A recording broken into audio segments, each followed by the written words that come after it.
Oui, qu'est-ce que c'est que l'IA? L'IA, ce qu'on disait tout à l'heure, l'IA, il y a déjà plusieurs IA. Il y a de l'IA générative, mais ce qu'on a vu là aujourd'hui, alors je peux vous dire qui a créé ChatGPT, peut-être, c'est OpenAI, mais qui a inventé, dans ces cas-là, les modèles transformers? Ça a été récupéré de chez Google. Mais avant ça, enfin, votre GPS, quand il vous indique la route, on peut aussi appeler ça de l'IA. Donc, alors, peut-être pour être une réponse plus technique, mais voilà. Qu'est-ce que c'est que l'IA? L'IA, ça existe depuis, selon moi, de- depuis longtemps. Alors, est-ce qu'on va appeler machine learning? Est-ce que c'est de l'IA? Est-ce que... Je ne sais pas. Là, je ne vais pas être assez technique, je pense. Alors, oui, c'est des IA déjà, anciens. Alors, c'est vrai qu'on a toujours une vision quasiment romantique, on va dire, de ces technologies, dans le sens où elles arrivent à nous sous une forme civile. Mais comme je vais dire, 90% des technologies qu'on connaît, c'est avant tout des usages militaires. Donc Internet, par exemple, c'est les années 50, 60, et pourtant c'est arrivé chez nous, on va dire, début des années 90.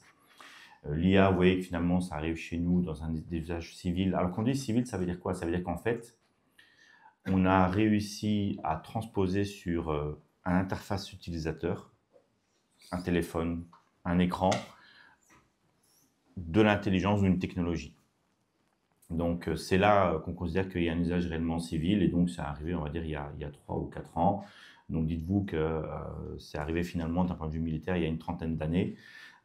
L'intelligence artificielle, donc c'est en fait du code, c'est du code dans lequel on a cherché à simuler un réseau neuronal, c'est-à-dire on a cherché à simuler la manière dont l'intelligence humaine fonctionne et créer des liens entre les données étant, dans le cerveau, c'est des champs électriques, et en informatique, c'est, comme je l'ai dit tout à l'heure, des 1 et des 0, c'est du code. Donc ces technologies-là, la différence aujourd'hui, c'est quoi? C'est que finalement, on parle d'intelligence artificielle parce que quand bien même on avait la technologie pour faire les liens entre les informations, il n'y avait pas assez d'informations en tant que telles que pour pouvoir simuler une intelligence humaine ou un raisonnement humain. C'est ça la différence fondamentale. C'est que grâce à nous tous, grâce à vous, grâce à moi, on a, on a alimenté la bête, et on est arrivé à un niveau où voilà, les microprocesseurs ont désormais la capacité de pouvoir interpréter cette quantité de données.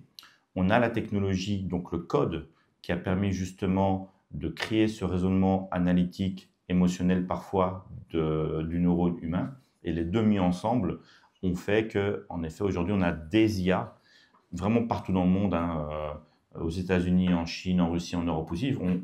On oublie, alors la France n'est pas nécessairement très bien positionnée parce qu'on n'a pas les gros, mais on a quand même Mistral avec le chat, et il y a des centaines de startups de l'IA.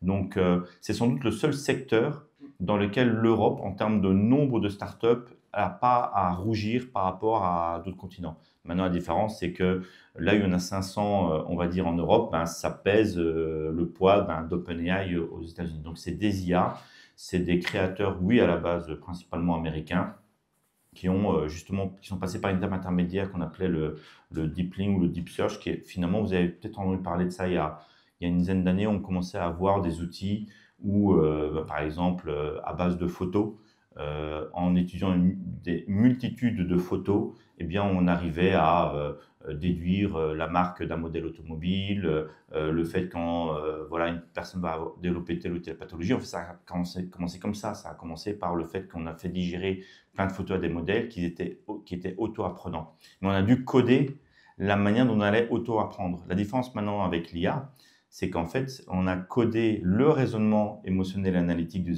cerveau humain, et c'est ça qui crée le raisonnement. Et après, ce qu'on va faire, on va entraîner un modèle. Si on veut faire un modèle IA qui va, par exemple, devenir professeur, pour l'école maternelle, on va faire digérer à cette IA toutes les données possibles dans le monde qui concernent voilà, l'éducation des petits-enfants, avec en plus un petit peu de psychologie, un petit peu de psychiatrie, un petit peu de pédiatrie. Et je vous assure que en moins de 3 jours, vous avez une institutrice ou un instituteur maternel qui est plus efficace que n'importe quel instituteur au monde. La différence, c'est qu'il n'y aura pas le physique, le social, l'humeur, et c'est encore là où on va se distinguer l'être humain aujourd'hui.